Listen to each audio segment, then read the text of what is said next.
Hello friends, आज मैं आपको बताऊंगा जो पशुओं में बहुत ज़्यादा जो वायरल इन्फेक्शन हो रहा है और फील्ड के अंदर बहुत ज़्यादा इस तरह के केस देखने को मिल रहे हैं, जिसकी बात कर रहा हूं मैं एपीमेरल फीवर यानी अड्डैया बुखार, जिसे हम 3D सिकनेस भी बोलते हैं। इस बीमारी के बहुत इस तरह के केस देखने को मिल रहे हैं, तो मैंने सोचा क्यों नहीं इस पर आज आपको एक डिटेल सी वीडियो बना दी जाए।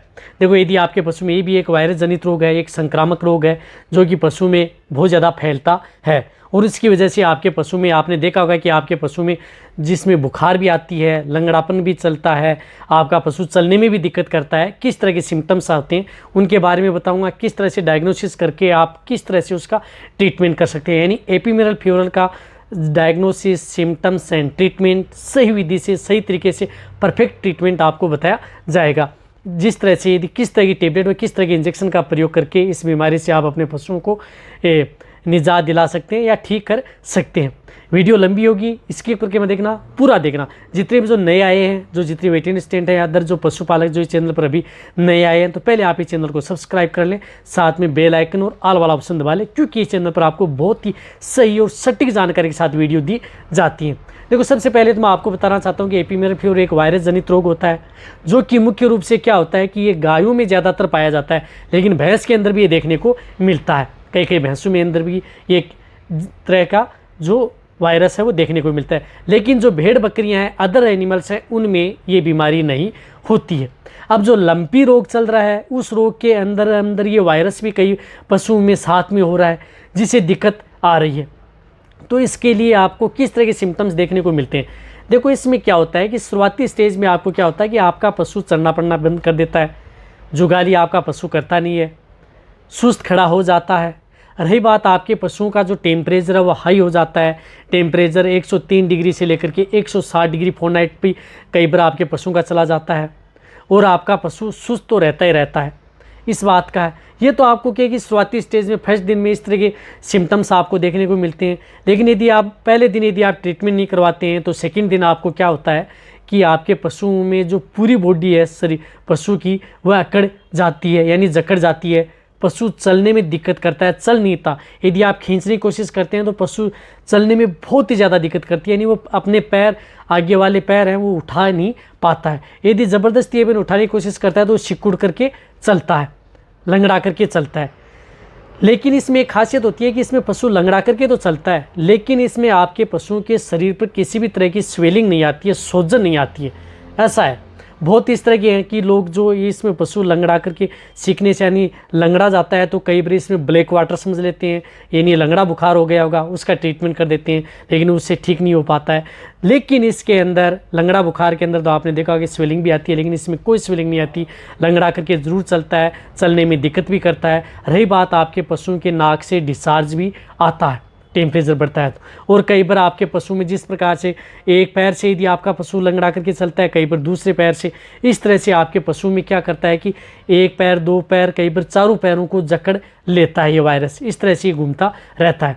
तो आपको इसमें किस तरह का ट्रीटमेंट आप अपने पशु में करवाना चाहिए? रही बात इसके जो सिम्टम्स हैं, मैंने इस तरह के सिम्टम्स यदि आपको देखने को मिले, टेम्परेचर बढ़ावा, नाक से डिस्चार्ज, आपका पशु लंगड़ा करके चलेगा, रही बात लंगड़ाने में भी आपके पशु में, चलने में भी आपके पशु में दिक्कत आएगी, तो इसके लिए आपको क्या करना चाहिए? ये तो हैं इस तरह के जो सिम्टम्स देखने को मिले, तो आपको देख लेना चाहिए कि एपीमेरल फीवर है। रही बात इस तरह की जो बीमारी होती है, वह लगभग कई बार तो 3 दिन में ठीक हो जाती है ऑटोमेटिकली, लेकिन यदि इसमें कई बार यदि सही ट्रीटमेंट नहीं हो पाता है, तो ये लंगड़ापन पशु का रह जाता है। तो इसमें शुरुआती स्टेज पर यदि आप ट्रीटमेंट करेंगे, तो आप अपने पशुओं को इस बीमारी से आराम से निजात दिला पा सकते हैं। देखो, इसके लिए क्या करना है आपको, शुरुआती स्टेज में है तो आप कोई भी जो आपने घर पर यदि मिलोक्सिकेम एंड पैरासिटामोल दर्द सूजन की टेबलेट मिले वो दे सकते हैं, वरना आप जो किसी मेडिकल स्टोर पर जो दर्द सूजन की मिलोक्सिकेम एंड पैरासिटामोल की जो ये बोलस हैं, ये ला करके आप उस पशु को दे सकते हैं। ये जो बड़े पशु हैं, इनमें 2 बोलस सुबह और 2 बोलस आप शाम को दें। लगातार यदि आप 3 दिन आप उस पशु को ये बोलस देंगे, उससे ही आपका पशु ठीक हो जाता है। यदि बोलस दे रहे हैं, आपका पशु सुचारू रूप से खा रहा है, कोई दिक्कत नहीं है, तो अच्छी बात है। साथ साथ में आप उसको एलर्गो प्लस जो बोलस आती है, जिसके अंदर साल्ट है, क्लोरफेनेमाइन मेलेट, पायरोडोक्सिन, जो हाइड्रोक्लोराइड, कैल्शियम ब्रोमाइड की जो ये बोलस आती हैं, ये भी 2 बोलस सुबह और 2 बोलस शाम, 3 दिन यदि आप दोनों बोलस देंगे, यदि आपका पशु सुचारू रूप से खा रहा है, कोई दिक्कत नहीं है, तो आपका पशु इन बोलस से ही ठीक हो जाता है। ये बोलस देने के बाद में यदि आपने ये बोलस दी, यानी ये टेबलेट यदि आज आपने दी, एक दिन में दी, यदि आपके पशु को रिजल्ट नहीं मिल रहा है, तो आपके पास यदि नज़दीक यदि पशु चिकित्सक है तो उसकी सलाह ले लेनी चाहिए। तो पशु चिकित्सक के द्वारा कौन सा ट्रीटमेंट करवाएं, तो इसके तौर पर आपको एक तो इंजेक्शन है जिसमें एनाल्जेसिक भी हो, एंटीपायरेटिक भी हो, एंटी इन्फ्लामेटरी भी हो, इस तरह के इंजेक्शन के तौर पर आप जो आर्टिजोनेस इंजेक्शन है बहुत अच्छा रिजल्ट मिलता है आपको, जिसके अंदर salt of phenylbutazone and sodium salicylate, जो ये साल्ट का इंजेक्शन है, जो आर्टिजोनेस आता है, ये इंजेक्शन आप उस पशु को 20 ml, जो लार्ज एनिमल्स हैं 20 ml per day only on intramuscular आप अपने पशु चिकित्सक से लगवा लें।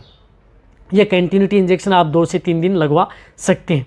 ये इंजेक्शन यदि आप देंगे बहुत ही अच्छा रिजल्ट आपके पशु में देखने को मिलेगा, लेकिन ये इंजेक्शन भी बहुत ज़्यादा ज़रूरी है। इसी के साथ साथ आपके पशु में इसमें CPM की ज़रूरत पड़ती है, तो आप क्लोरफेनिमाइन मेलेट CPM इंजेक्शन भी आप उसे 10 ml इंट्रामस्कुलर ये इंजेक्शन भी लगवा लें। साथ साथ इसमें ज़्यादा भारी आपको एंटीबायोटिक इंजेक्शन लगाने की ज़रूरत नहीं है, जो बहुत ही ज़्यादा हेवी एंटीबायोटिक हो, बहुत ही ज़्यादा, तो इसमें आप नॉर्मल एंटीबायोटिक इंजेक्शन का प्रयोग कर सकते हैं। नॉर्मल के तौर पर आप स्ट्रेप्टोपेनिसिलिन, जिस प्रकार से DCR आता है, इस इंजेक्शन का 5 ग्राम, आप जो गाय है ज़्यादा बड़ी गाय है तो आप इसे 5 ग्राम ये इंजेक्शन आप उस अपनी गाय को दे सकते हैं। इससे क्या होता है कि आपके पशु में जो वायरल है उसको कंट्रोल करने का ये काम करता है, जो बैक्टीरियल इन्फेक्शन आपके पशु में न फैले। तो ज़्यादा हाई आपको एंटीबायोटिक उसमें लगवानी नहीं है, ये इंजेक्शन आपको लगवाना है। साथ साथ आप इसमें क्या कर सकते हैं कि यदि आपके पशु में जिस प्रकार से चलने में दिक्कत करता है, न्यूरो से संबंधित यदि आपके पशु में दिक्कत होती है, लंगड़ा करके चलता है, दिक्कत आती है, तो इसके अंदर न्यूरो से संबंधित कोई भी इंजेक्शन यदि आप उस पशु को लगवा लेंगे तो और भी अच्छा रिजल्ट मिलेगा। जिस प्रकार से दूध देने वाला पशु है तो उसमें किसी भी तरह की दूध में कमी नहीं आएगी, और साथ आपका पशु फिट भी नहीं होगा, और उस पशु में अच्छी एनर्जी बनी रहेगी। तो इसमें आप मिकोवेटैक्सल इंजेक्शन का प्रयोग 10 ml से लेकर के 15 ml आप ये इंजेक्शन भी आप प्रयोग करवा सकते हैं। ये भी इंट्रामस्कुलर व इंट्रावेनस किसी भी रूट से आप ये इंजेक्शन लगवा सकते हैं।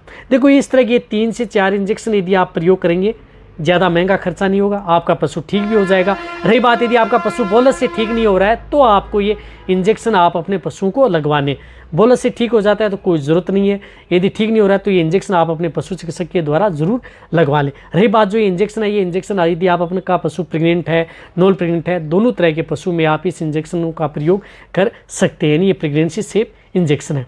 ये वीडियो जितना हो सकता है आप पशुपालक हैं या वेटरनरी असिस्टेंट हैं उनके साथ शेयर कर दें। इसी तरह से आपको समय समय पर जो फील्ड के अंदर अदर तरह की जो बीमारियां देखने को मिलेंगी उसके बारे में आपको लेटेस्ट वीडियो इलाज सहित आपको मिल जाएंगी। ये वीडियो जितना हो सकता है आप शेयर कर दें ताकि उन्हें प्रॉपर नॉलेज हो जाए कि इस तरह की बीमारी में कौन से इंजेक्शन लगाए जाते हैं, किस तरह का ट्रीटमेंट होता है। इसी तरह से वीडियो देखते रहें, इसी तरह से आप मेरे को प्यार देते रहें। थैंक्स, धन्यवाद।